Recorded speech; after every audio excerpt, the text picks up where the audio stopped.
What's up? This is Technically Correct with Tyler Bischoff. On today's show, the Raiders will pick first in the NFL draft. The tank is complete. Plus, the Golden Knights have lost 5 straight.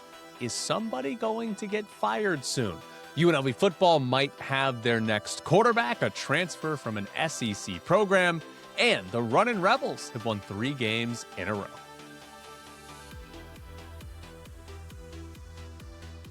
We've got a lot to get to on the show today. That's what happens when I don't do a show for 4 or 5 days. Big weekend in Las Vegas sports, not all of it great. We are going to start with the Raiders. Here we go. The Raiders got the number 1 pick in the draft despite winning on Sunday because the New York Giants beat the Cowboys, which means the Raiders were going to pick first overall no matter what happened in their game against the Chiefs. And Pete Carroll did it. Honestly, I am shocked. I thought this team was going to be too good this year. That was my main criticism of the offseason, that the Raiders, by getting Pete Carroll and Geno Smith, were going to be too competent to get a high draft pick while being too incompetent to get into the playoffs, that they were going to be in the worst position possible, and that's a 6 or 7 win team that picks around 10 in the NFL draft. But God, they sucked. They were worse than last year with Antonio Pierce. Geno Smith was horrendous. And they got the number 1 pick in the draft. They weren't trying to do it until these last few weeks of the season, but they actually accomplished it. And if we went back to the start of last offseason when they fired Antonio Pierce, if you told me then the Raiders are going to get the number 1 pick in the draft, I would have said fantastic work by everybody involved. That's exactly what they should have been trying to do. The unfortunate part, they weren't trying to do it, but they did it. They actually got the first pick in the draft, and I am surprised they were able to pull it off because I thought they were doomed to a 7-win season where they didn't get in the playoffs and they didn't get a good draft pick. I do want to make one quick note here. The Raiders did hurt their draft status yesterday. Not the first round, but had they lost to the Chiefs, they would have had a 2-15 record and been the only team in the league with a 2-15 record. But instead, by winning, they finished with a 3-14 record, and they were one of 4 teams that had a 3-14 record. They just happened to win the tiebreaker that gets them the number 1 pick. But Dane Brugler pointed out on Twitter, if you have the same record, you don't win the tiebreaker for every single round. They mix up the order in which you pick in subsequent rounds. So the Raiders will pick first overall in the first round, but in the second round, they're going to have the 4th pick of the second round. And then it gets mixed throughout the rest of the draft. So they'll be picking 2nd, 3rd, and 4th in some of these rounds. Whereas had they lost, they'd been picking first in every single round. Doesn't matter nearly as much as having the number 1 pick, but they're going to pick, 36th, 7th in the second round instead of 33rd in the second round. So it does hurt a little bit. Brutal. Winning a game that hurts your draft status. But they lose the Chiefs. Oh, by the way, incredible football game. Incredible football game. You get 4 field goals from each team and a safety for the Raiders. No touchdowns scored in the game. And getting a safety is what determines who wins that game. The Raiders won the game while averaging 3.3 yards per play. Kansas City was at 2.8. Unbelievably bad football game. Horrific football game. And the Raiders won it. Kenny Pickett started the game at quarterback, but he was 1 for 4, threw an interception, had 3 yards, and Aiden O'Connell played the rest of the game. Was not good, but was better than Kenny Pickett. That's about the extent of that performance from the quarterbacks for the Raiders.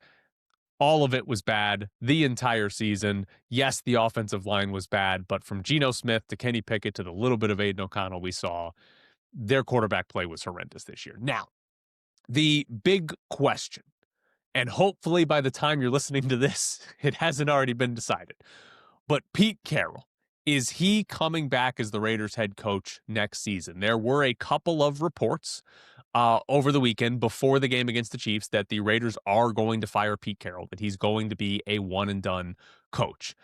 Now the season's over. They go 3-14. They get the number 1 pick. I think you have to fire Pete Carroll. Like, I think this should be an easy decision for Mark Davis if he wants to win anything in the future.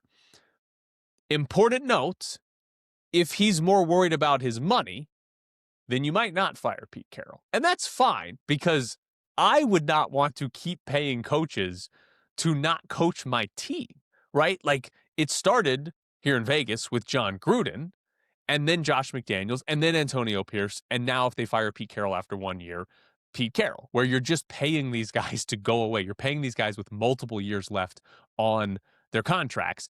I can understand if you don't want to keep doing that, and that's fine if that's Mark Davis's priority. It's not great for the organization, right? This is the same complaint that a lot of people in baseball have about cheap owners that don't spend money on players. We're just in a different sport and applying it to coaches.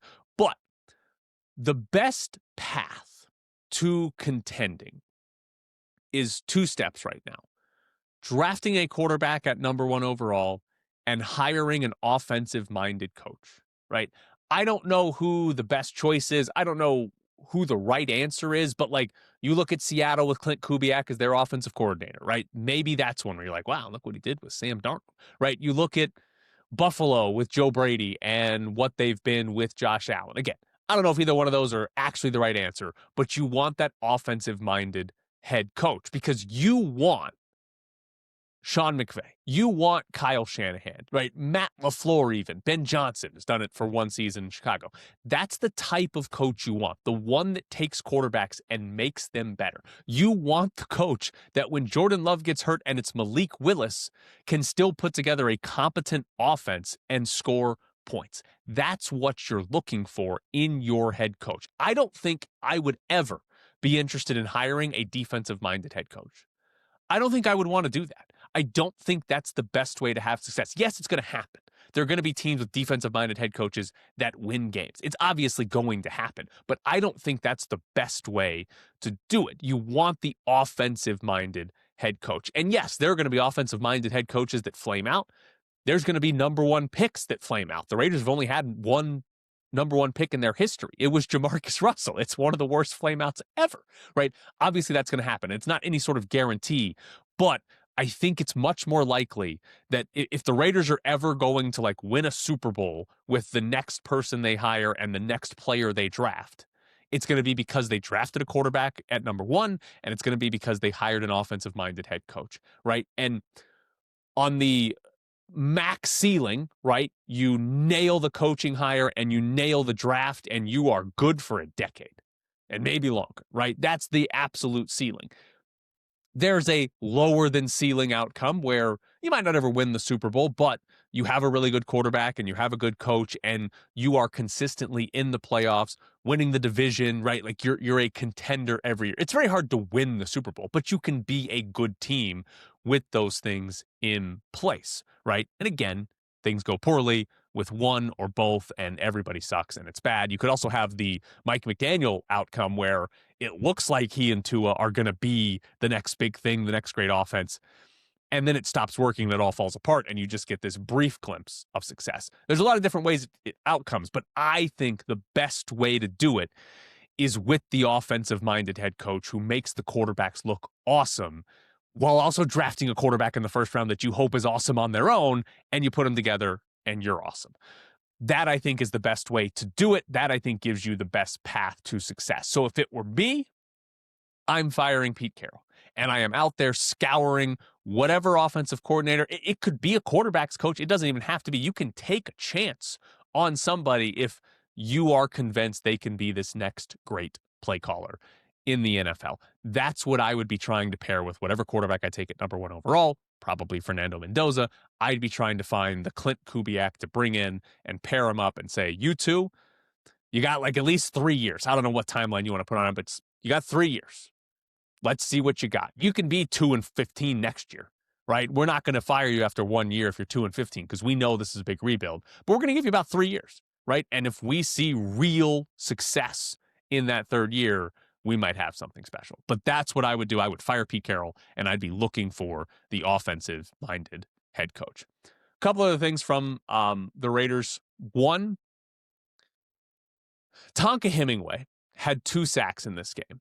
Who the hell's Tonka Hemingway? That's a good question. The Raiders drafted Tonka Hemingway in the 4th round, defensive tackle out of South Carolina.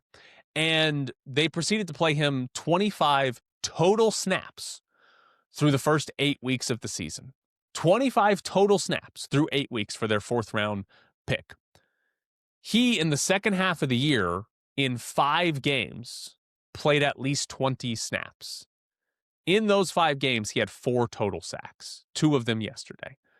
This is part of what made this season so infuriating. It wasn't that the Raiders were losing, because if you listened to the show last week, you know I love tanking, and I am on board for tanking. It's that the Raiders were miserable, and they weren't playing their young players. And we've talked about this, right? 2nd round pick Jack Bech, the wide receiver, just doesn't get to play. At one point, Tyler Lockett was getting snaps over him. Why the hell were they doing that, right? They took 2 offensive linemen in the 3rd round.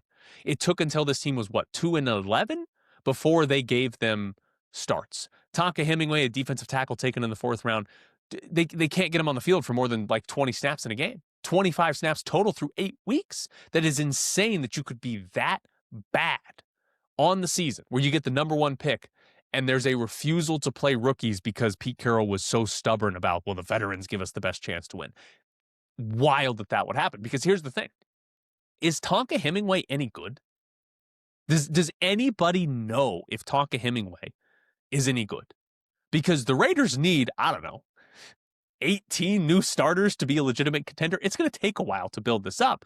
And ideally, you would have drafted some guys in this most recent draft that are going to fill in these holes on the roster. But the only one that we got to see play extensively was Ashton Jeanty, the least important position on the field.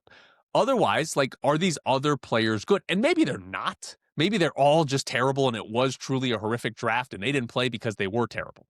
But we didn't get to see them in games. And that makes it much harder to evaluate, especially if there's a brand new coaching staff coming in. How good is Tonka Hemingway? We don't know. I have no idea because he didn't get to play this season.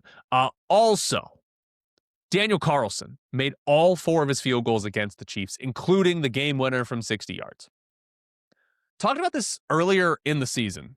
I think it might have been on the radio show. It might have been on the press box, not actually on Technically Correct. But Daniel Carlson is a free agent after this season. And I think legitimately in the second half of the year, he was kicking for his job. But he ended the year really, really well. He made 10 of his last 11 kicks. Obviously, yesterday was a great day for him. He ends up 22 of 25 on the year, which is actually very good. That's a good number for Daniel Carlson, given that he was pretty bad earlier in the year when you combine missed field goals and missed extra points. I think it was the Denver game that was the real tipping point there, where he missed the potential game time field goal late in that game. But he's a free agent, and he's not been this sort of top of the league kicker that it looked like he was for a couple of seasons earlier in his career. He had a cap hit of over $5 million this season, which is not a lot in the NFL, but it's quite a bit for a kicker. I don't know what you do here because we are seeing kickers drill. Cam Little hit a 67-yarder on Sunday for the Jags. So it does feel like you might be able to do better than Daniel Carlson, but also not everybody has the Cam Little or the Brandon Aubrey or whoever else it is. So maybe he is coming back. Maybe he did sort of win his job back because he finished the year pretty strong. But I thought that was an actual interesting point of the game yesterday, where the guy who's kicking for his job actually was their best player, the most important player anyways. He put points on the defense, did put points. He wasn't the only one, but the defense puts points up. But he put up 12 of their 14 points. Maybe he did kick his way back into being the Raiders kicker next season, but it wouldn't surprise me, especially if there's a new coaching staff, if they go somewhere else. So Raiders win. They still have the number 1 pick. It did hurt their picks in later rounds. Not as big of a deal, but hurts a little bit. So they got the number 1 pick. Terrific job by this organization to finally do something that I've been asking them to do for years. They finally did it. We'll see what changes come. We'll see if Pete Carroll's the head coach later this week. I'd imagine they'd make that decision fairly soon. I guess with the playoffs starting, they could make it a little bit later, but normally you do that relatively quickly. Coming up next here on Technically Correct, it is Bischoff's Briefs.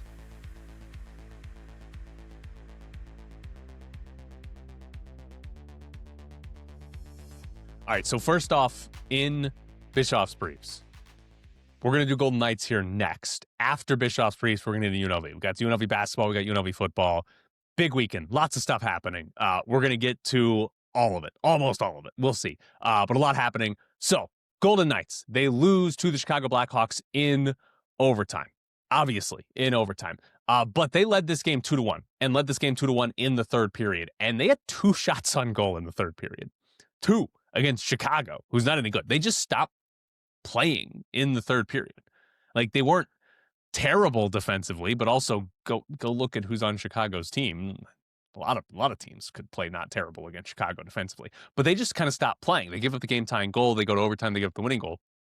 Fairly pathetic performance against a bad team. And now the Golden Knights have lost 5 games in a row, and it's the first time they've lost 5 games in a row since the 2021-2022 season. If you're keeping up to date on it, that's the only time the Golden Knights have ever missed the playoffs, right? So the only time, or the last time they did this, is the last time that they missed the postseason. So what happens here for the Golden Knights? There are a lot of injuries. Valid excuse, I think. There are a lot of injuries. It's a reason why this team recently has looked so bad. Jack Eichel is back, and they've still lost 2 in a row. But the injuries, I think, have caused them to play extremely poorly second half of December into January. And they're still in a playoff spot. They still lead the Pacific Division, actually. So there are positives and there are excuses that you can look at that I think are valid, right?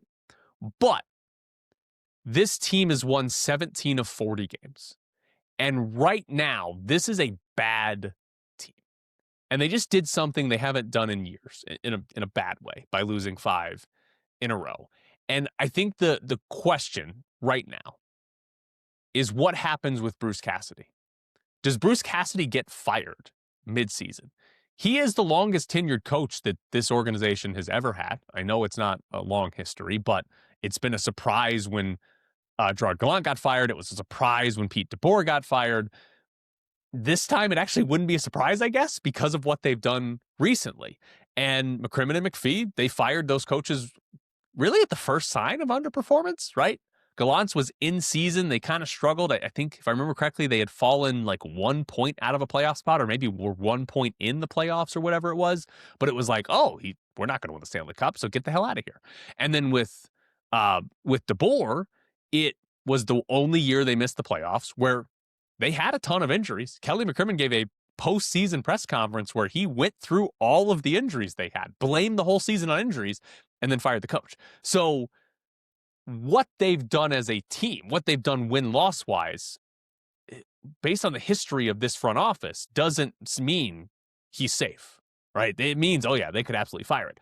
I think the question I have, and there's 2 parts, I think, when it comes to firing a coach, especially in the situation the Golden Knights are in. One, is he the problem? And I don't think Bruce Cassidy is the problem. I don't think anywhere close to the problem for the Golden Knights.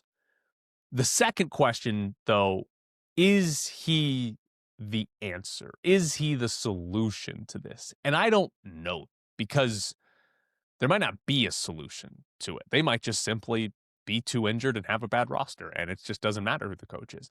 But is he the solution? And I think that would be the valid one to ask when we're talking about, does Bruce Cassidy get fired, right? Does Bruce Cassidy give them the best chance to win the Stanley Cup? I don't even know if that's a fair thing to question right now with this team, but does he give them the best chance to win the Stanley Cup, or just win playoff rounds if you want to take that step back in expectations?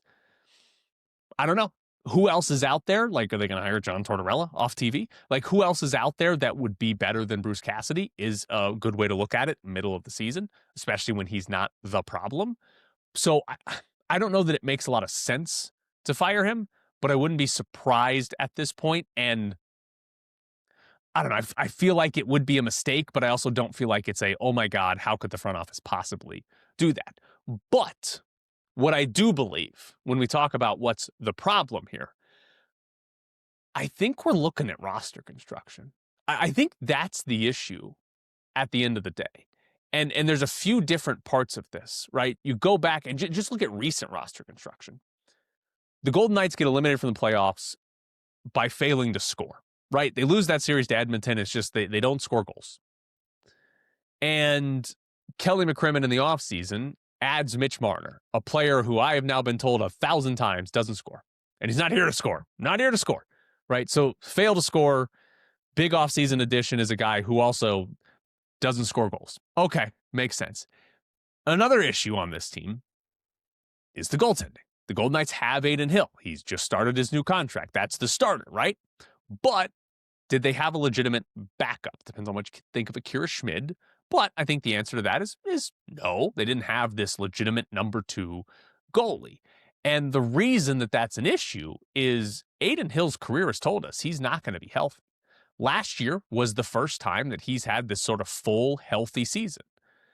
That doesn't mean he's going to do it again. And as a GM, I think it would have been smart to say, okay, we need to get something else at the goaltender position.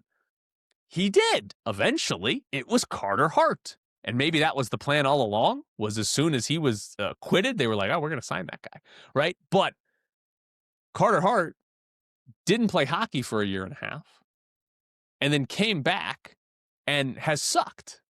And it's not like his career before the sexual assault allegations. It's not like he was this great goalie.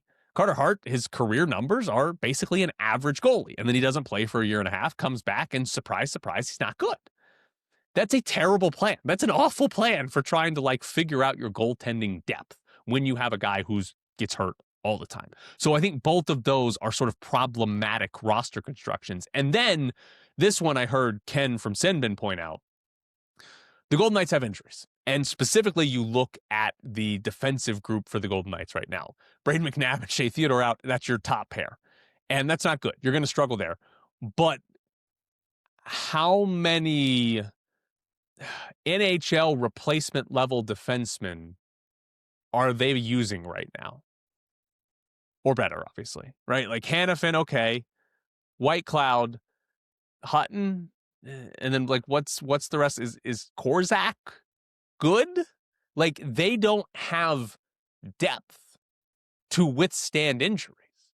That, I think, is the big issue here, is that they've run into these injuries and there's no depth to help it out. And so you look defensively and tie this to the Marner decision. What did the Golden Knights do this offseason defensively? Pietrangelo got LTIR retired, and Nick Hague's gone. What'd they bring in? Nothing. They spent all the money. They spent the offseason. It was Mitch Marner. It was the Mitch Marner offseason. And so they had problems scoring goals. And in the offseason, they bring in a guy who doesn't score goals and get worse defensively. That's bad. That's bad roster construction. And now we're seeing that. Can they turn this around if they get healthy? Adin Hill comes back and he posts a .907 save percentage and he's plus 12 in goals saved above average over the final 20 games of the season. And the offense comes alive because they get healthy and they finally figure out what lines work together. And McNabb and Theodore come back and William Karlsson. And the defensive group is actually good. Could they figure this all out? Maybe.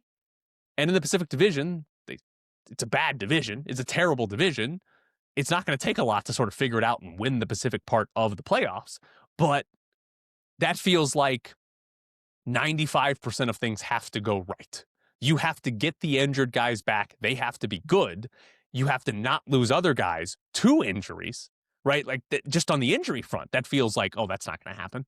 Guys are going to be hurt or playing hurt that don't play up to their standard.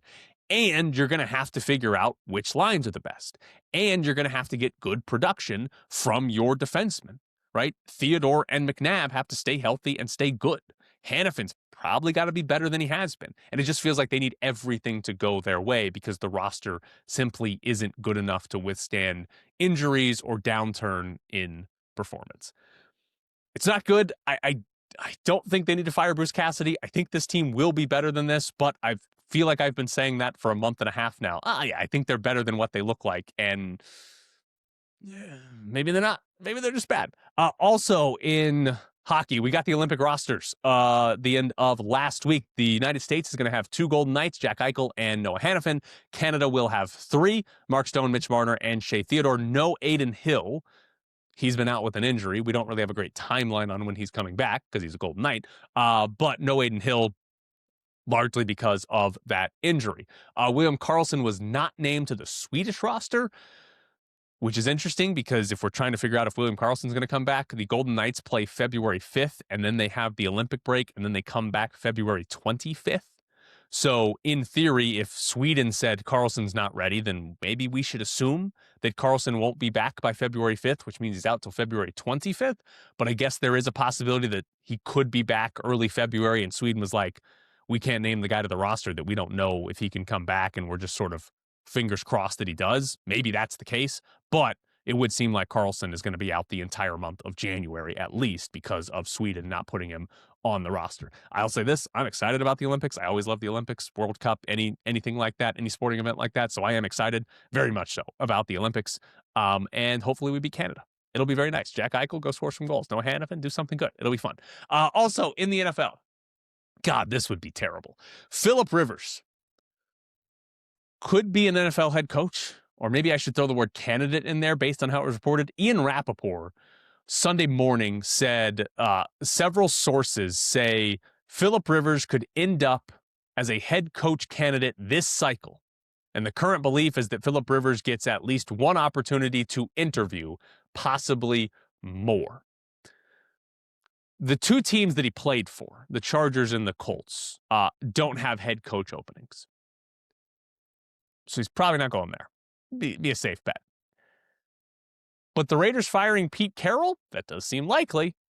And Mark Davis wanting to hire a head coach simply because he knows it will create headlines, that sounds like Mark Davis. He wants his team in the headlines. He wants people to talk about the Raiders. Firing Phillip Rivers would do that a lot more than hiring Joe Brady. It's exactly what Mark Davis likes to do. So that can't happen.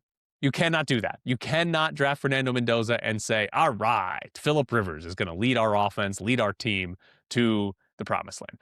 Also, if you watched any of the Colts-Texans game on Sunday, what the hell were the Colts doing with Phillip Rivers playing quarterback ahead of Riley Leonard?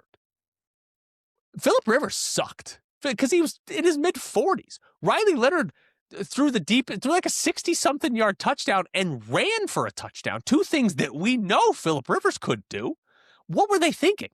Like, what on earth was that? Riley Leonard was clearly a better option than Phillip Rivers. Like, that's an insane choice that the Colts made. Absolutely insane.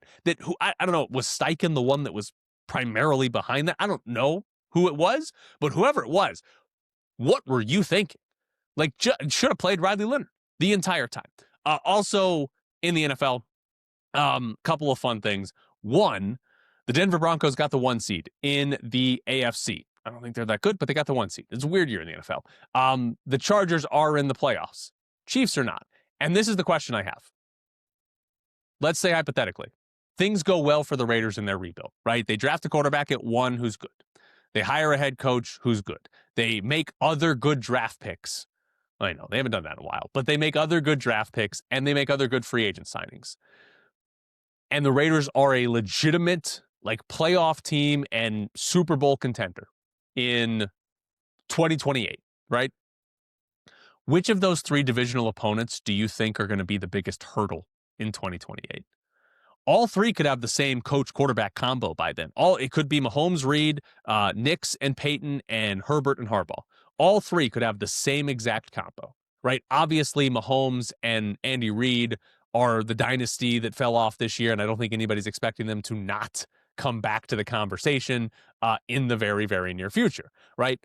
Nix and Peyton are the best right now, and then you have Herbert and Harbaugh. I actually think Herbert and Harbaugh might be the one that's the toughest to beat at that point. I think both are very good at what they do, but that is the tough part here for the Raiders is most likely they're not going to be able to sort of cheaply have success that makes their rebuild look good, right? If you were in, like, let's say the NFC South and picking first overall, Fernando Mendoza comes in and you hire a coach. And if you had, if Mendoza comes in and he's the 13th or 14th best quarterback in the NFL, and whoever you hire as your head coach is the 13th or 14th best head coach in the NFL, you might win the division next year in the NFC South, right? It's bad enough there. But in the AFC West, 13th or 14th, you're last. Like, I mean, the Chiefs were bad this year, but like, if you're not top 10, and Jesus, if you're not top 5, you're not winning the division, right? So that's, I think, the hard part is the Raiders, they have to get like everything right in the rebuild because of how good the division is and probably will be 3 years from now, right? Most likely 3 years from now, one of those teams are going to fall off, right? One of those teams will be like a legitimate Super Bowl contender, and one will just be sort of a playoff level or fringe playoff level team, right? That's like the most likely outcome. It's very unlikely that all three are kind of bad. It's also very unlikely all three are Super Bowl contenders. But the reality is that you're going to have to beat out a team that can win 12 or 13 games in a year to win the division. So you're going to have to get things right. The other funny part of the final weekend of the NFL, the NFC South, awesome. I mean, that's one of the funniest things I've ever seen. So because the Buccaneers beat the Panthers on Saturday to force a tie at 8-9, the NFC South came down to a tiebreaker. And that tiebreaker was decided by the winner of Falcons and Saints on Sunday. Falcons playing on behalf of the Panthers' playoff chances, Saints playing on behalf of the Bucs' playoff chances. So you had a game where the Falcons and Saints played, and the playoff spot, the NFC South champion, was decided by that game, but neither the Falcons nor the Saints could actually win it. Incredible work. And by the way, the teams that could win it were their other division rivals. Phenomenal work, and I wish we got that every year. Atlanta won, and the Panthers were in the playoffs, despite, I think it was a minus 60-point differential this year, which is also hilarious. And of course, they're obviously going to win a playoff game, right? What do they get, the Rams? They're obviously beating the Rams in the first round because that's what happens when crappy teams make the NFL playoffs.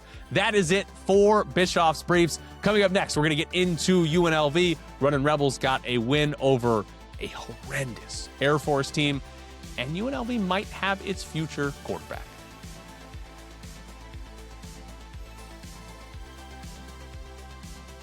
Before we get into UNLV, I do have a Patreon up. Somehow, a few of you have found it already, despite me not publicizing it anywhere. I'm still not going to publicize it yet because it's not ready. It's going to be ready fairly soon, but I appreciate those of you that have already found it and signed up for my Patreon. If you want to, go for it if you find it. But we're going to have that up soon. I got to figure out exactly how all we're going to work that and figure it out. But I appreciate the few of you that found it without me ever saying anything about it. Now, UNLV beat Air Force 67-39 on Saturday. They're now 2-0 in Mountain West play. They have played the two worst teams in Mountain West play. But 39 points. Air Force scored 39 points. The last time UNLV did that to a Division I team was 2010. Held a team under 40. 39 is insane, right? Like, I love to give you the points per possession, and that was also insane. It was 0.619, right? But I like to do that because I think that's a better number. 1 is about average, and that gives you a pretty easy way to determine how good or bad the defense or offense was. But you don't need that. All you need to hear is 39 bleeping points in that game. That is so bad. Air Force started the game on a 3-minute and 17-second scoring drought, and then they started the second half on a 6-minute and 10-second scoring drought. They were worse somehow. UNLV was like, they deserve credit defensively. They held them 39 points. And like, for example, to use the points per possession, San Diego State gave up 0.9 and Wyoming gave up 0.8. UNLV held them to 0.6 points per possession. That's very good. That's way better than any of these other teams have done this year. So UNLV, they did defend very well. The backdoor cuts and the motion that Air Force runs, I don't think they got beat on a backdoor cut until like the second half when they were up by like 15, 20 points. So they did very, very well against Air Force's offense. But oh my God, that was like the worst offensive game I think I've seen in person from a college basketball team. I'm trying to think, like, even a lot of the non-Division I opponents the UNLV has played, they've been better than that. Like, that was pathetic from Air Force. Couple things. One, UNLV was out 2 players because of the flu. Al Green and Nas Cunningham did not play due to the flu. UNLV plays again on Tuesday in Wyoming. Josh Pastner after the game said he You can't really know if they're going to be available, but he said he sort of expects that they'll be over the flu by then. So they went into this game with some flu question marks. Like Howie Fleming, for example, is supposed to talk to the media on Friday, but when we got there, like, Howie Fleming's not going to talk because the flu's going around. But Howie Fleming did play in the game. So probably going to have a full roster, or, well, not full because 2 guys are out for the whole season, but probably going to have close to a full roster for their game Tuesday in Wyoming. Also, I enjoyed after this game, Josh Pastner said that he got told by the eye doctor that he needs glasses now, and that he takes pride in not having to have glasses. I don't know what he's trying to say about people that wear glasses. Let's relax over there, Josh Pastner. We are people too. He doesn't want them, but he needs glasses now. So I'm waiting to see Josh Pastner reveal some glasses on the sideline so they can actually complain about calls. He doesn't complain too much about calls this year. I don't know if that's how he was always, but he doesn't really yell at the refs too much. But he needs glasses now. Fun thing to watch. Also wanted to point out here, Air Force has got to fire Joe Scott, their head coach. Like, these numbers are ridiculous. He's in his 6th season at Air Force. It's his 2nd stint, but his 6th season at Air Force under this stint. They've had 1 season where they were top 200 in KenPom. 1. Best record, Mountain West record in a single season under Joe Scott. 5-13. They are 15-81 in Mountain West games in these 5+ seasons. And their last 50 Mountain West games, when you include Mountain West tournaments, their last 50, they're 3-47. 3-47?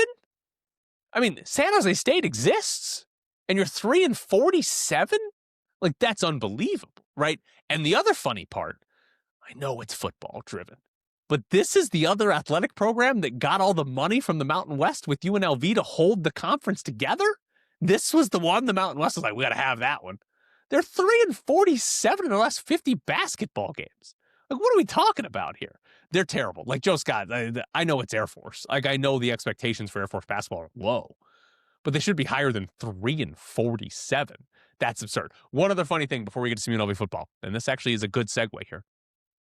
UNLV has a promotional video that plays before games for the Rebel Up campaign, where they want you to give money so they can pay the players, right? And they have some athletes, but they also have basically all the coaches talking in this commercial about how important it is to give money to UNLV, right? And the funniest thing is that when Dan Mullen is talking, Dan Mullen specifically says, like, you need to help us, quote, attract and retain top talent.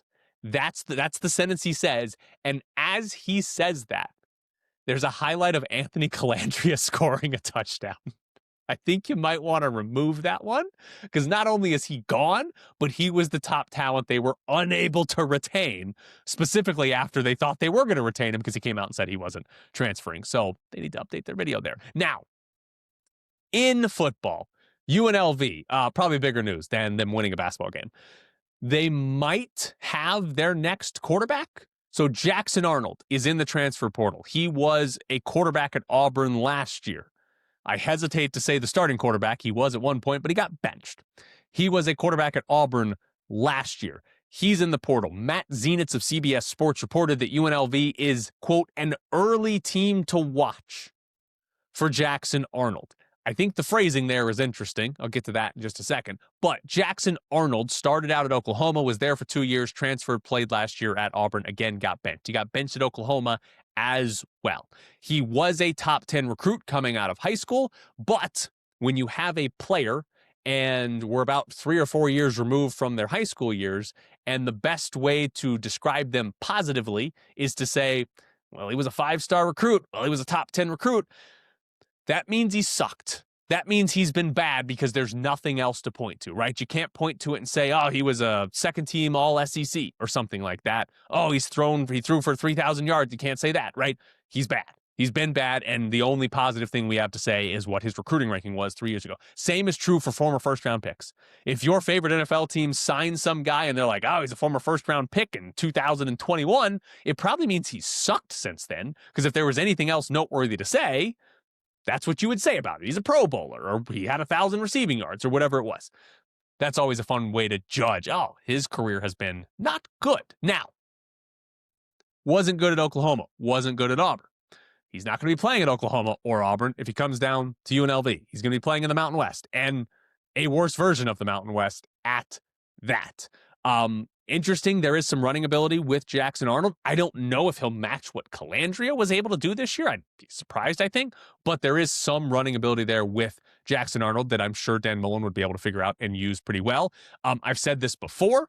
I have quite a bit of confidence in Dan Mullen getting good quarterback play, right? And at this level, you're dropping down to a worse Mountain West. I don't think using what he did at Oklahoma and Auburn is a great comparison, right? Obviously, it's going to be easier. So how good can he actually be at this level? We'll see if he comes. Because again, I think the wording of the report is very interesting.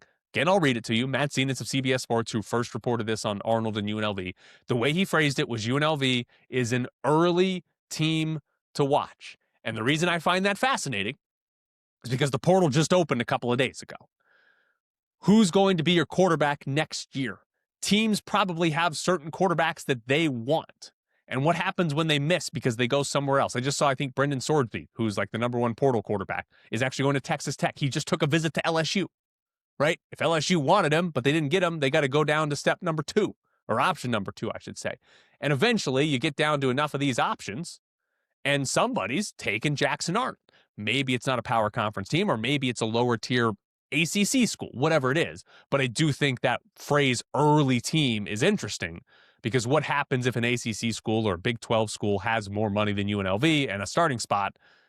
That might be where Jackson Arnold goes if we're viewing this as an early team in on Jackson Arnold. So we'll see. We'll see what happens there if they actually do land Jackson Arnold, though.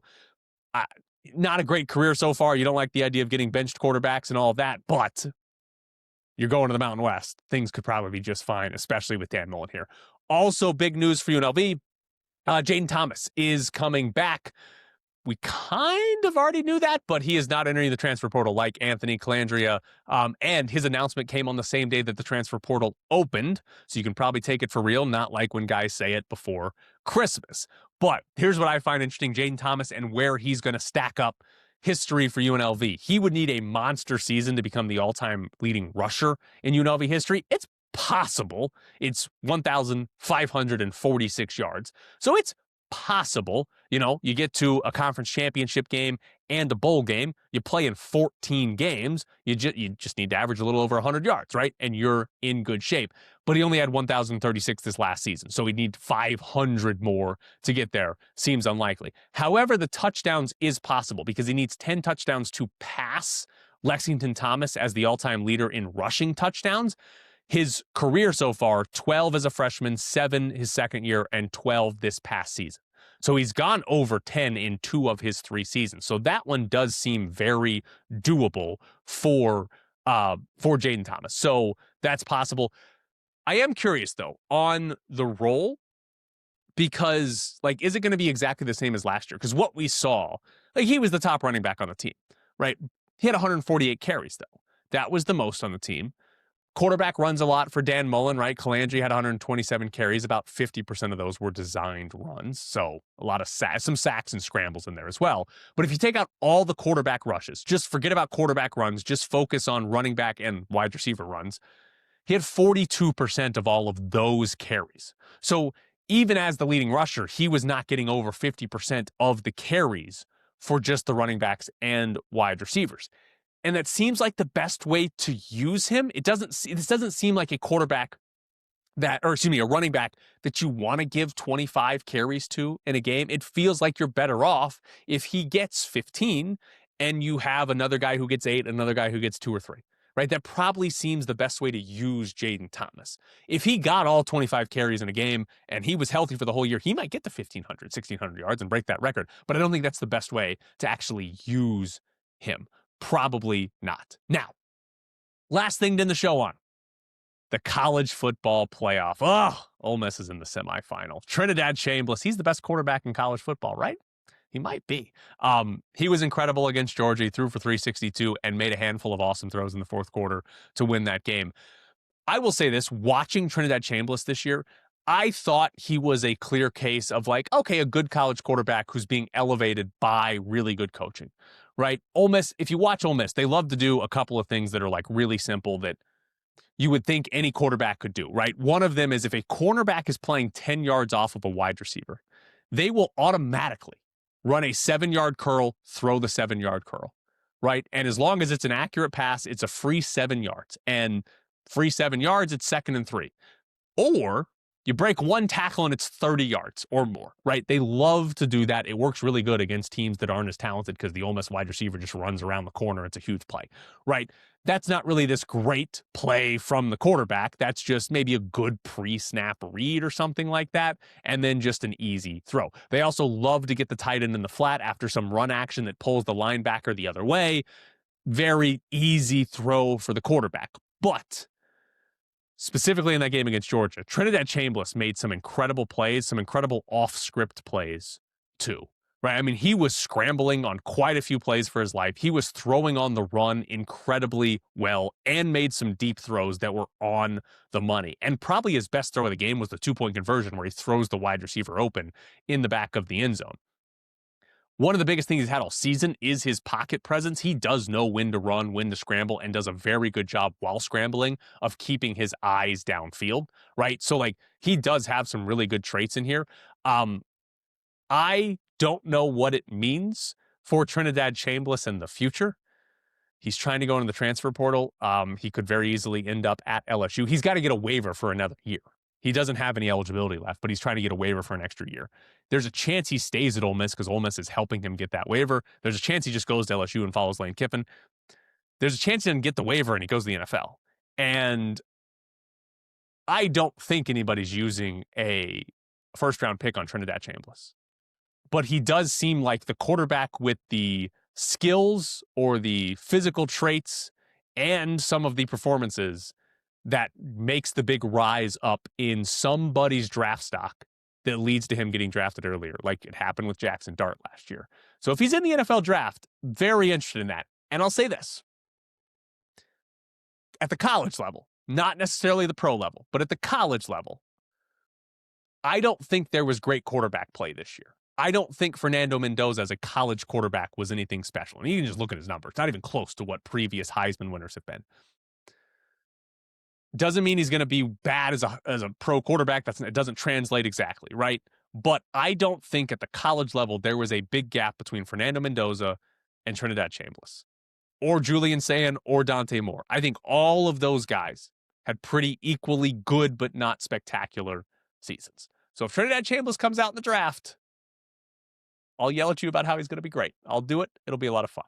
But this has been Bischoff's Briefs. No, it hasn't. This has been Technically Correct. I've done that a couple of times now.